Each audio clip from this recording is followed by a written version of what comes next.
Assalamualaikum warahmatullahi wabarakatuh. Pada pertemuan kali ini kita akan membahas bab 1 tentang fungsi pada kelas 11. Nanti yang akan kita bahas adalah relasi dan fungsi. Pertama, kita membahas tentang pengertian relasi. Sebelum kita kesimpulkan dengan tentang pengertian relasi, perhatikan contoh berikut. Misalnya, di dalam sebuah negara kita ya, negara Indonesia, ada pemilihan presiden. Kalau ada pemilihan presiden, berarti seperti apa? Setiap warga negara Indonesia wajib berarti harus memilih calon presiden atau kandidat presiden. Misalnya seperti ini, saya gambarkan berupa dalam sebuah lingkaran. Ada orang pertama, orang kedua, orang ketiga, dan orang keempat. Kemudian ada calon presiden atau kandidat presiden, misalnya A, B, dan C pasangan ya. Nah, A pasangan siapa dengan siapa dan seterusnya.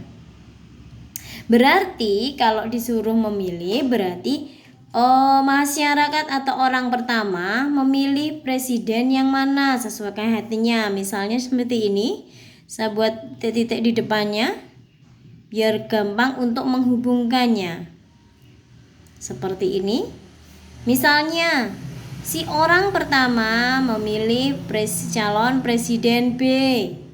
Orang kedua pastinya juga akan memilih kan? Boleh memilih A, boleh memilih B, atau memilih C. Misalnya saja memilihnya A. Kemudian orang ketiga juga pengennya memilih A. Kemudian orang keempat, saya pilih C aja deh. Misalnya seperti itu. Nah, inilah yang dimaksud relasi.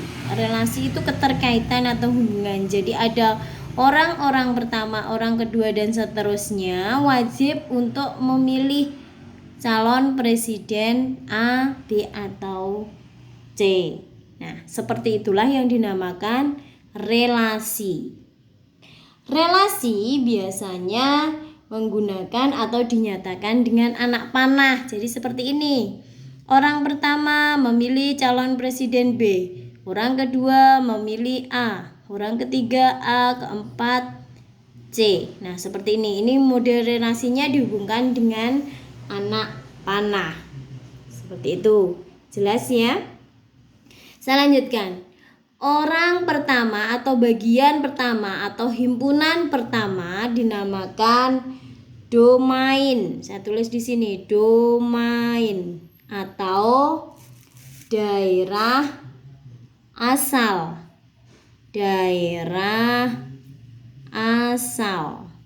Kemudian yang kedua, calon presiden yang dipilih tadi dinamakan kodomain atau daerah kawan.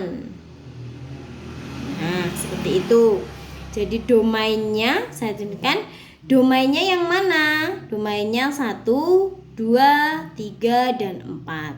Kalau kodomainnya berapa? Kodomainnya A, B, dan C. Seperti itu. Jelas ya? Relasi selain menggunakan diagram panah seperti ini tadi, bisa menggunakan pasangan berurutan. Pasangan berurutan. Seperti apa ya model pasangan berurutannya?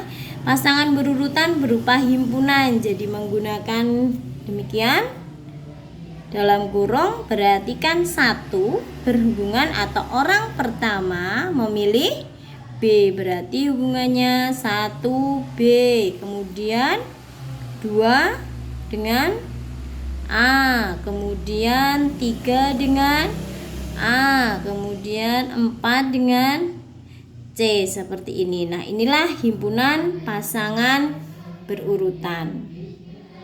Gitu ya. Kemudian selain itu juga bisa digunakan dengan menggunakan grafik. Nanti kita akan membahas yang menggunakan grafik. Misalnya seperti ini grafiknya. Kita buat dulu grafiknya. Seperti itu. Jadi panahnya misalnya yang pertama yang anak 1 berarti yang di bawah 1, 2, 3, 4.